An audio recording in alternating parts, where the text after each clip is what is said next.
आज का वीडियो आपके लिए बहुत ही ज़्यादा खास होने वाला है, क्योंकि आज की इस वीडियो में हम आपको देने वाले हैं यूपी बोर्ड 2022 में आया हुआ पेपर, यानी कि 12th क्लास का यूपी बोर्ड 2022 में पेपर कैसा आया था वो सारी चीज़ बताने वाला हूँ। आप सभी जानते होंगे कि यूपी बोर्ड में कितने 7 सेट होते हैं, पूरे पेपर के 7 सेट बनते हैं पूरे यूपी में। तो 7 में से ये कौन सा सेट है, देखिए यहाँ पर कोड लिखा हुआ है, ऐसा ही पेपर हूबहू मिलेगा आपको। इसका कोड याद रख लीजिए, कोड इसका क्या है 346 GC, 346 GG नहीं GG। तो ये 346 GG पेपर है। और ये देखिए पूरा आपको इसी तरीके का पेपर मिलेगा, ये पेपर के फोटो खींच के ही आपका PDF बनाया गया है। ठीक है, भौतिक विज्ञान 2022। ठीक है, अब देखिएगा ये कैसा है, आपको पता है 3 घंटे 15 मिनट का पेपर है और 70 नंबर का पेपर रहेगा। और प्रारंभिक 15 मिनट आपको प्रश्न पत्र पढ़ने के लिए दिए जाते हैं। कोई दिक्कत नहीं है, आप पेपर को पढ़ लीजिए और करते हैं स्टार्ट। देखिए पेपर को, सीधे सीधे पेपर कैसा था। ठीक है, और आपको हाँ ये चीज़ जरूर कमेंट करके जरूर बताना है कि आप पेपर को कितना सॉल्व कर रहे हो, कितना सॉल्व कर पा रहे हो। ओके, चलिएगा। और देखिए देखो इसमें देखिए पेपर बाई पेपर, देखिए सेट बाई सेट लगाए हुए हैं। कैसे सेट लगाएं ये भी समझ लो। देखिए पहला क्रमांक ये है, दूसरा पेज नंबर ये है, इसी तरीके के पेज इसमें लगाए हुए हैं, तो घबराना नहीं है। ठीक है, चलिएगा। तीसरा पेज देखिए, तीसरा पेज ये है, चौथा पेज ये है, इसी तरीके से सारे लगाए हुए हैं पेज, कोई दिक्कत नहीं है। देखिए पहला क्वेश्चन पढ़िए आप। जिसको वीडियो दिख नहीं रही हो, वीडियो क्वालिटी को बढ़ा ले अपनी को। ठीक है, 360 कर लीजिए या 420 कर लीजिए या 720 कर लीजिए, 480 कर लीजिए, 360 कर लीजिए, 480 कर लीजिए या 720p पर देखिएगा तो सब कुछ दिखाई देगा। क्योंकि आप बोलते हो क्वेश्चन दिखाई नहीं देते, क्वेश्चन क्यों दिखाई देंगे, आप देखते तो 144 पर हो। ठीक है, ज़्यादा MB खर्च नहीं होंगी, आप 720 पर करिएगा। चलिए, पहला क्वेश्चन है, निर्वात की विद्युतशीलता का मात्रक क्या है, ये आपको कमेंट करके बताना है। अब देखो ट्रिक मैंने क्या बताई थी, आपको पहले ही बताया तैयारी कैसे करनी है। जैसे ये 2022 में पेपर आया हुआ है, निर्वात की विद्युतशीलता का मात्रक, तो आपको क्या याद कर लेना है, निर्वात की विद्युतशीलता का मात्रक याद कर लीजिए, इसका सूत्र याद कर लीजिए, इसका आपको क्या करना, मान याद कर लीजिए। ठीक है, इसकी विमीय सूत्र याद कर लीजिए। तो ये सारी चीज आप इसका याद कर लीजिए, ताकि यहां से क्वेश्चन और भी कोई बने तो आप कर सको। ठीक है, ये कमेंट करके बताओ इसका उत्तर क्या है। ठीक है, चलिएगा। और आपका देखिएगा ये आपका क्या है, नीचे दिए गए परिपथ में A और B बिंदुओं के बीच की तुल्य धारिता आपको बतानी है। A और B के बीच की तुल्य धारिता निकालनी है इस सर्किट की। ठीक है, कोई दिक्कत वाली बात नहीं है, बहुत ही प्यार से आप इसको सॉल्व करोगे। ठीक है, ये ख हो गया। ख के बाद में ग, देखिए ग यहाँ पर दे रखा है, ग प्रश्न यहाँ पर है। ठीक है, इसको थोड़ा सा और मैं बड़ा कर ले रहा हूँ ताकि आप कोई दिक्कत ना हो। देखिए ए इधर लेके आ रहा हूँ मैं इसको, और ले लीजिए, और ले लीजिए, इतना काफ़ी है, अब दिखाई दे रहा होगा। ठीक है, ग प्रश्न, LCR श्रेणी परपथ के लिए अनुनाद अवस्था में लगाए गए विभवांतर और धारा के बीच कलांतर होता है। कितना कलांतर होता है ये आपको बताना है। देखिएगा ये गैप प्रश्न है, इनमें से जो भी आंसर है वो आपको कमेंट करना है। चलिएगा, ये देखिएगा अगला जो प्रश्न है, बहुत ही प्यारा प्रश्न आया। न्यूनतम आवृत्ति की वैद्युत चुंबकीय तरंग कौन सी है, परावैंगनी तरंग, एक्स किरण है, गामा किरण है या माइक्रो तरंग है, ये आपको बताना है कि न्यूनतम आवृत्ति किसकी है, इनमें सबसे कम आवृत्ति किसकी है। ठीक है, चलिएगा। अब ये प्रश्न देखिएगा कितना शानदार प्रश्न है। क्या कह रहा है, किसी प्रिज्म कोण और न्यूनतम विचलन कोण, प्रिज्म कोण और न्यूनतम विचलन कोण के मान बराबर A हो तो प्रिज्म के पदार्थ का अपवर्तनांक होगा। कितना अपवर्तनांक होगा ये आपको बताना है, ये कमेंट करना है, इसमें से बताइएगा। ठीक है, चलिएगा। अब ये देखिए 2 लैंग्वेज में ये पेपर आते हैं। जैसे कि देखिएगा अब मैं चौथा पेज पढ़ लिया था मैंने, तो अब देखिएगा सीधे सीधे 5वें पेज पर आता हूँ। ये देखिएगा यही क्वेश्चन क्या है, ये देखिए इसको ध्यान से सुनिए। जर्मेनियम को P टाइप अर्धचालक बनाने के लिए अपद्रव्य पदार्थ को मिलाया जाता है। जर्मेनियम को किस, मतलब इसमें कौन सा अपद्रव्य पदार्थ मिलाया जाता है कि इसको P टाइप अर्धचालक बना दिया जाए। कुल मिला के बात यह है कि जर्मेनियम में कौन सा अपद्रव्य पदार्थ मिलाया जाए कि ये P टाइप अर्धचालक बन जाए, या P टाइप अर्धचालक बनाने के लिए जर्मेनियम में कौन सा पदार्थ मिलाया जाए, तो वो बताइए। देखिए होता क्या है कि शुद्ध अर्धचालक होते हैं उनको हम क्या बना लेते हैं, उसमें कुछ इम्प्योरिटी मिला देते हैं, इम्प्योरिटी यानी अपद्रव्य मिला देते हैं। तो अपद्रव्य मिलाने पर ही पदार्थ या तो N टाइप बनेगा या P टाइप बनेगा। तो वो कौन सा पदार्थ हम मिलाते हैं वो आपको बताना है। ठीक है, अब देखिएगा ये प्रश्न फिर से वही चीज आ गई। ये क्या होते हैं, ये 2 लैंग्वेज में होते हैं। जैसे पहले का ये इंग्लिश में भी दे रखा होगा, घबराना मत, मैं पीडीएफ भी आपको दे दूंगा। तो ये वही है, unit of the permittivity of the free space, यानी कि विद्युत की चुंबकशीलता की मात्रक क्या है। ठीक है, ये वही चीज़, तो इसमें घबराने की जरूरत नहीं है। अब सीधे सीधे दूसरे प्रश्न पर आ जाते हैं। दूसरे का प्रश्न क्या दे रखा है देखिएगा, बहुत ही प्यारा प्यारा प्रश्न मिलेंगे आपको, घबराना नहीं है। दूसरे का क्या है, 1 नंबर का प्रश्न है, अनंत विस्तार के आवेशित चादर के समीप वैद्युत क्षेत्र की तीव्रता का व्यंजक, केवल यहाँ पे सूत्र लिखना है, केवल वैद्युत क्षेत्र की तीव्रता का सूत्र आपको लिखना है और कुछ नहीं करना। ओके, ये है संभारिक का अर्थ समझाइए, केवल संभारिक की परिभाषा लिख देनी है आपको, संभारिक क्या है। ठीक है, अब ये देखिएगा, दिए गए किसी पृष्ठ के लिए आपतित प्रकाश की आवृत्ति और निरोधी विभव की ढाल कितनी होगी, या विभव का ढाल कितना होगा, ये चित्र में बताना है कि इसका ढाल कितना होगा, ये आपको बताना है इस चित्र के बारे में। ठीक है, कोई नहीं, 1-1 नंबर का है तो 1-1 नंबर का उत्तर 1-1 नंबर जैसा ही देना है, ज़्यादा बड़ा नहीं करना है।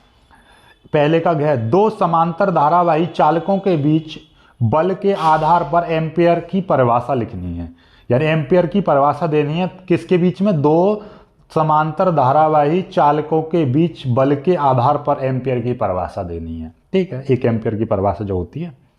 आगे, विवर्तन प्राप्त करने के लिए रेखा छिद्र की चौड़ाई लगभग कितनी होनी चाहिए, कितनी mm होनी चाहिए, वो चौड़ाई आपको बतानी है विवर्तन के लिए, तो ये भी आपका है।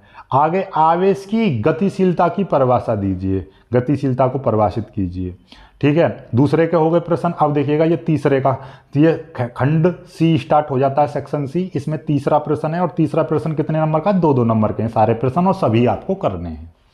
क्या है, एक अनंत रेखीय, देखिएगा तीसरे का प्रश्न देखिए, ढंग से पढ़ लीजिए। एक अनंत रेखीय आवेश 2 मीटर दूरी पर 4.5 × 10⁴ न्यूटन प्रति कूलाम का आवेश के विद्युत क्षेत्र उत्पन्न करता है। रेखीय आवेश बनता है, यानी कि न्यूमेरिकल है। न्यूमेरिकल में देखिए क्या दे रखा है आपको, एक रेखीय आवेश 2 मीटर की दूरी पर, ये 2 मीटर की दूरी आपको दे दी, और 4.5 × 10⁴ न्यूटन प्रति कूलाम का विद्युत क्षेत्र उत्पन्न करता है। ठीक है, एक रेखीय आवेश है जो 2 मीटर की दूरी पर इतने विद्युत क्षेत्र उत्पन्न करता है, तो रेखीय आवेश घनत्व तो आपसे पूछा। बहुत ही प्यारा सवाल है, डायरेक्ट लीनियर क्वेश्चन है, एक बार में खत्म हो जाएगा। ये क्वेश्चन देखिए, दिखाइए कि वैद्युत चुंबकीय विकिरण के तरंगदैर्ध्य इसके फोटोन के डी ब्रोगली तरंगदैर्ध्य के आधार के बराबर है, तरंगदैर्ध्य के बराबर है। यानी कि आपको करना क्या है कि ये दिखाना है, ये प्रूफ करना है कि विद्युत चुंबकीय तरंग या विद्युत चुंबकीय विकिरण की तरंगदैर्ध्य इसके फोटोन की डी ब्रोगली तरंगदैर्ध्य के बराबर होती है, ये आपको सिद्ध करना है। कोई दिक्कत वाली बात नहीं, बहुत ही प्यारी है। चलिएगा आगे देखिएगा, तीसरे का गैप प्रश्न क्या कह रहा है। तीसरे का गैप कह रहा है कि आपका हाइड्रोजन परमाणु के आयनन विभव तथा प्रथम उत्तेजन विभव से आप क्या समझते हैं, यानी आयनन विभव की परिभाषा देनी है, और प्रथम उत्तेजन विभव होता है, एक द्वितीय उत्तेजन विभव होता है। जितने भी सारे इंपोर्टेंट मैंने क्वेश्चन दिए थे, ये सारे क्वेश्चन उनमें पहले से ही मौजूद हैं, देख लेना। एक भी क्वेश्चन ऐसा नहीं होगा जो आपको यहाँ पर नहीं दिया होगा मैंने। भंवर धाराएं क्या होती हैं, भंवर धाराओं के बारे में आपसे पूछा है। ठीक है, अब देखिएगा, अब ये क्या आ गया, इंग्लिश में आ गया, कोई दिक्कत नहीं है। अब हम सीधे सीधे बढ़ेंगे चौथे प्रश्न पर। ठीक है, देखिएगा चौथे का क्या ये आ जाता है। चौथे का क्या देखिए क्या है, आंख के सामान्य समंजन के लिए अपवर्तनी खगोलीय दूरदर्शी द्वारा दूर स्थित वस्तु के प्रतिबिंब बनने के लिए किरण आरेख बनाइए, और इस दशा में दूरदर्शी की आवर्धन क्षमता का सूत्र लिखिए। कुल मिला के बात ये है, इसमें जैसे हमने एक क्वेश्चन दिया था आपको कि दूरदर्शी, खगोलीय दूरदर्शी का सचित्र वर्णन कीजिए, तो ये उसी प्रश्न में से आधा पूछा है। सचित्र वर्णन में तो पूरा क्रियाविधि सब कुछ लिखना है, इसमें केवल क्या है, इसका किरण आरेख बनाना है, और इस दशा में इसका दूरदर्शी की आवर्धन क्षमता का सूत्र लिखना है, केवल इतना। ठीक है, 2 नंबर का चित्र हो गया और ये हो गई। ठीक है, उसके बारे में थोड़ी सी लिख देना, कोई दिक्कत नहीं है, बहुत ही प्यारा है। आगे देखिएगा, चौथे का क्या है, एक समतल विद्युत चुंबकीय तरंग में दोलनी चुंबकीय क्षेत्र निम्न दिया गया है। क्या दिया गया है, ये देखिएगा, ये चुंबकीय क्षेत्र आपको दे रखा है और गणना करनी है। गणना कीजिए, क्या क्या गणना करनी है देखिएगा। 3 नंबर में 3 चीज पूछी है। एक विद्युत चुंबकीय तरंग की तरंगदैर्ध्य आपसे पूछी है, दोलनीय चुंबकीय क्षेत्र का आयाम पूछा है और दोलनीय विद्युत क्षेत्र का आयाम। देखो 3 चीज़ हैं, तीनों ये देखिए कुल मिला के बात ये है कि इस समीकरण से आपको ये तीनों चीज़ आपको फाइंड आउट करनी है, बहुत ही प्यार तरीके से हो जाती हैं ये।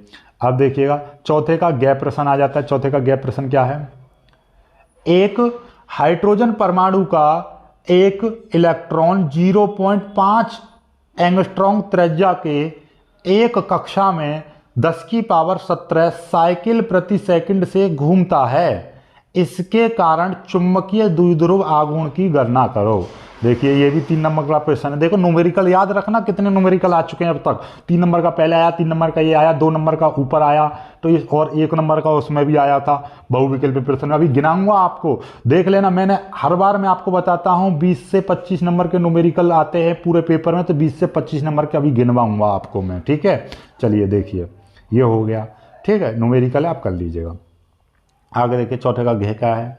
किसी वैद्युत द्विध्रुव के अक्ष पर केंद्र से r दूरी पर वैद्युत क्षेत्र की तीव्रता का व्यंजक। कुल मिलाकर वैद्युत क्षेत्र की तीव्रता का व्यंजक वैद्युत द्विध्रुव से अक्ष पर r दूरी पर, कुल मिलाकर वैद्युत द्विध्रुव के कारण r दूरी पर वैद्युत क्षेत्र की तीव्रता का व्यंजक है। आपसे घबराना नहीं है, ठीक है। चलिएगा आगे देखिएगा, ये कौन सा है? ये देखो घबराओ मने ही कोई भी चीज। व्हीटस्टोन ब्रिज, व्हीटस्टोन ब्रिज का मतलब क्या है? व्हीटस्टोन सेतु का परिपथ आरेख बनाइए। केवल इसमें चित्र पूछा है और इसकी संतुलन की शर्त लिखनी है। हमने क्या क्वेश्चन दिया रखा है आपको? व्हीटस्टोन सेतु का सचित्र वर्णन करो। सचित्र वर्णन में इसकी चित्र भी आ जाता है, क्रिया विधि भी आ जाती है, संतुलन की शर्त भी आ जाती है। लेकिन इसमें तो छोटी सी चीज पूछी है, एक चित्र पूछा है और संतुलन की शर्त। संतुलन की शर्त बता दो और चित्र बता दो, काम खत्म।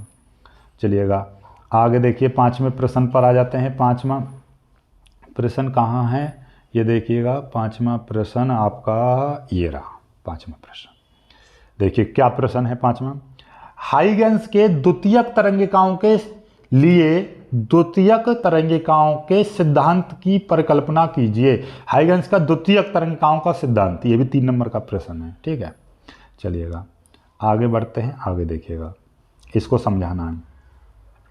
आगे 2 कुंडलियों के अन्योन्य प्रेरण गुणांक की परिभाषा दीजिए, इसका मात्रक बताइए और मात्रक की परिभाषा दीजिए। क्या पूछा? देखो अन्योन्य प्रेरण गुणांक की परिभाषा, मात्रक बताना है और मात्रक की परिभाषा भी लिखनी है। बहुत ही प्यारा, मतलब इतना प्यारा है कि बहुत ही प्यारा प्रश्न है, ठीक है। 3 नंबर का तीनों चीज अलग अलग पूछ रही है। देखो ज्यादा हार्ड पेपर नहीं है, यदि आप करना चाहो तो इसमें पूरे में से पूरा कर सकते हो, ठीक है। चलिए एम्पियर के परपतीय नियम के प्रयोग करके या एम्पियर के परपतीय नियम के प्रयोग से एक अनंत लंबाई के सीधे धारावाही चालक के कारण चुंबकीय क्षेत्र का व्यंजक। कुल मिलाकर मतलब यह है एम्पियर के नियम की सहायता से, एम्पियर के परपतीय नियम की सहायता से अनंत लंबाई के धारावाही चालक तार के निकट चुंबकीय क्षेत्र का व्यंजक आपसे प्राप्त करवा रहा है। 3 नंबर का है। चलिएगा देखो एक फिर न्यूमेरिकल आ गया। देखिए 3 नंबर के 3 क्वेश्चन तो वैसे ही आ गए न्यूमेरिकली। एक ट्रांसफार्मर के प्राथमिक कुंडली से कितनी धारा ली जाती है जो 220 ओम प्रतिरोध के एक मशीन को चलाने के लिए 220 वोल्ट को 22 वोल्ट में परिवर्तित करता है? यानी कि ये न्यूमेरिकल है और ये न्यूमेरिकल के 100 न्यूमेरिकल्स वाली सीरीज में भी ये क्वेश्चन दे रखा है, ठीक है। चलिएगा आगे देखिएगा, एक देखो ये 3 नंबर का, एक 3 नंबर का नीचे भी न्यूमेरिकल है। मैंने क्या बताई थी, मैं सारे न्यूमेरिकल जोड़ता हूं कि पेपर में टोटल मिला के कितने न्यूमेरिकल, अथवा करके ये भी न्यूमेरिकल है। चल कुंडली धारामापी में कुंडली एक एल्यूमिनियम फ्रेम पर क्यों लपेटी जाती है? 12 ओम प्रतिरोध की कुंडली का एक धारामापी 2.5 मिली एम्पियर की धारा के लिए पूर्ण स्केल विक्षेप प्रदर्शित करता है। इसे 0 से 7.5 एम्पियर के परास के एमीटर में कैसे परिवर्तित करेंगे? ये भी अपने आप में क्या है, एक न्यूमेरिकल है। इसको भी सॉल्व कराएंगे हम, और ये मैंने न्यूमेरिकल की सीरीज में भी आपको दे रखा था, ठीक है। चलिएगा आगे देखिए, ये पीएन संधि डायोड का उपयोग करते हुए अर्ध तरंग डिस्टकारी के लिए परिपथ आरेख बनाइए तथा इसकी क्रियाविधि समझाइए, ठीक है। क्रियाविधि भी आपको समझानी है, ठीक। अब तक याद रखना 3 नंबर के कितने 4-5 न्यूमेरिकल आ चुके हैं, 3 नंबर के ही। आगे देखिए, आगे कुछ है इधर नहीं है, 14 पेज हो गए, 15वें पेज पर आते हैं, ये देखिएगा। अब यह सेक्शन ई आ जाता है 6वें प्रश्न, ये 5 अंक के प्रश्न रहेंगे। देखिएगा, समांतर प्लेट संधारित्र की धारिता के लिए व्यंजक प्राप्त कीजिए जबकि प्लेटों के बीच परावैद्युत पदार्थ भरा हो। संधारित्र की धारिता किन किन बातों पर निर्भर करती है, ये चीज आपसे पूछी है।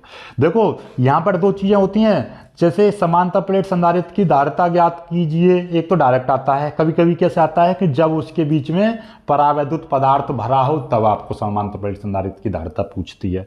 ठीक है, ये हो गया आपका प्रश्न। या इसके लिए 5 नंबर का है तो इसमें भी एक अथवा करके देखिए, 5 नंबर का क्या है, न्यूमेरिकल दे रखा है। क्या है न्यूमेरिकल, देखिए एक तो ये है कि वैद्युत परिपथ संबंधी किरचॉफ के नियम लिखिए और दिए गए परिपथ में प्रत्येक प्रतिरोध में धारा की गणना कीजिए, यानी कि ये न्यूमेरिकल दे दिया। कुल मिला के किरचॉफ का नियम ऐसा समझिए 2 नंबर का हो गया, तो 3 नंबर का ये न्यूमेरिकल हो गया। बहुत ही प्यारा है, यानी 5 नंबर का सवाल इस तरह से दे रखा है। तो याद रखना 4-5 पहले आगे 3-3 नंबर के, और 3 नंबर का भी इसको समझो तो 3 नंबर का ये, तो कितने हो गए 6 18, 6 क्वेश्चन भी मान लेते हो तो 18 प्रश्न तो यही हो गए। ऊपर 1 नंबर का अलग था, तो काफ़ी क्वेश्चन आपको मिलेंगे। ठीक है, देखिएगा। और आगे आ जाइए 7वें प्रश्न पर आ जाइए। 7वां प्रश्न क्या है, 7वां भी चलते हैं 7वें प्रश्न पर। देखिएगा 7वां, ये देखिएगा, ये भी न्यूमेरिकल है, सीधे सीधे दिए गए परिपथ में ज्ञात करो संधारित्र का प्रतिघात, प्रेरकीय प्रतिघात, परिपथ की प्रतिबाधा, धारा और वोल्टेज के बीच कलांतर और वोल्टेज का वर्ग माध्यम मूल मान। ये 5 चीज पूछी है, 5 नंबर की रहेंगी। और ये देखिए, ये आपका एक ए दे रखा है, क्या दे रखा है, परिपथ दे रखा है। इसी से तो 5 नंबर का सवाल ये हो गया। पूरे क्वेश्चन आप गिन लीजिएगा, गिनोगे तो न्यूमेरिकल आपको मिलेंगे, आपको 20 से 25 नंबर के न्यूमेरिकल मिलेंगे गारंटी से। देख लीजिएगा, सब कुछ आपको समझ में आ रही है। अभी मैं गिनवाऊंगा कितने न्यूमेरिकल हैं, पूरा देखिए दिखा दूंगा आपको। ठीक है, और देखिएगा यहाँ पे देखिए, या अथवा करके ये प्रश्न दे रखा है कि गोलीय अपवर्तन पृष्ठ द्वारा अपवर्तन के लिए सूत्र लिखिए, इसकी सहायता से लेंस के लिए ये वाला सूत्र स्थापित करना है। अपवर्तन का सूत्र लिखना है और उसकी सहायता से ये वाला सूत्र निगमन करना है। 5 नंबर का, ये डेरिवेशन कर दो या न्यूमेरिकल कर दो। ठीक है, ये हो गया। और आपका ये वाला कर दीजिए या ये कर दीजिए। अब देखिएगा 8वें प्रश्न पर आ जाते हैं। 8वां प्रश्न क्या है, 8वां प्रश्न ये है कि कला संबद्ध तथा कला असंबद्ध प्रकाश के स्रोतों से आप क्या समझते हैं।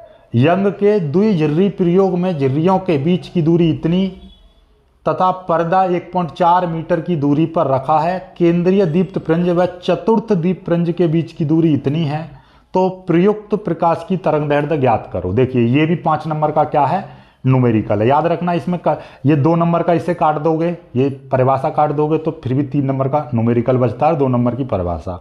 तो यहाँ पे भी देखिएगा, याद रखना, मैं अभी गिनवाऊंगा आपको कितने नंबर का पेपर में न्यूमेरिकल आए हैं। आगे देखिएगा, एक धातु का कार्यफलन इतने वोल्ट है और 5 एंगस्ट्रॉम तरंगदैर्ध्य के एक वर्णी प्रकाश से प्रदीप्त की गणना करो।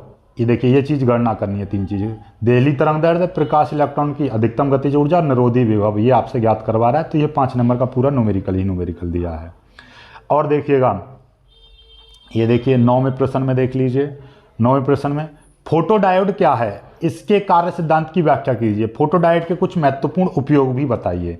या ये इस तरह से आपको दे रखे होंगे, क्या दे रखे होंगे, ये आपके अथवा करके एक और क्वेश्चन दे रखा, हाइड्रोजन परमाणु के ऊर्जा स्तर आरेख बनाइए तथा इसके विभिन्न श्रेणियों में संक्रमणों को प्रदर्शित कीजिए और लाइमन श्रेणी की सबसे छोटी व सबसे बड़ी तरंगदैर्ध्य की गणना कीजिए। ये आपसे पूछा है, तो ये अथवा करके दे रखा है, ये कर सकते हो। तो 9वां क्वेश्चन, ये 5 नंबर के, कोई भी एक करना है। ठीक है, और एक और चीज़ खास बात मैं आपको बता दूं, देखिएगा पूरे फिजिक्स के पेपर में ये आपको नियतांक दिए होते हैं। क्या नियतांक, क्या प्लांक नियतांक का मान कितना, 6.6 × 10⁻³ जूल सेकेंड। प्रकाश की निर्वात में चाल c = 3 × 10⁸ मीटर प्रति सेकंड। गुरुत्वीय त्वरण इतना, g = इतना 10 लेना है। इलेक्ट्रॉन पर आवेश इतना लेना है। 1 AMU = 931 MeV। ठीक है, और आवागाद्रो संख्या का मान 6.02 × 10⁻23 लेना है। रिडबर्ग नियतांक का मान 1.097 × 10⁻7 मीटर इनवर्स लेना है। और निर्वात की विद्युतशीलता ε0 का मान 8.85 गुणा इतना लेना है। तो कुल मिला के बात ये है कि आपके फिजिक्स के पेपर में जितने भी नियतांक यूज होंगे उनके सारे मान आपको दे रखे होंगे। पूरा पेपर हो गया। इसका कमेंट करके बताना है कितना आया। अब देखिए न्यूमेरिकल आप गिनिए कितने आए थे। न्यूमेरिकल देखिएगा, हिंदी वाले ने गिनेंगे हम। देखिए 5 नंबर का तो एक ये रहा 5, ठीक है, 5 का हो गया 5 और 5 ये रहे 5, इसको 3 मान लीजिए क्योंकि ऊपर परिभाषा है 5 3 मान लीजिए, इसको 3 8 हो गए, ठीक है। 8 8 8 8 8 8 8 8 और एक देखिएगा, एक इधर देखिएगा, इधर वाले में 8 और ये भी 5 नंबर का है।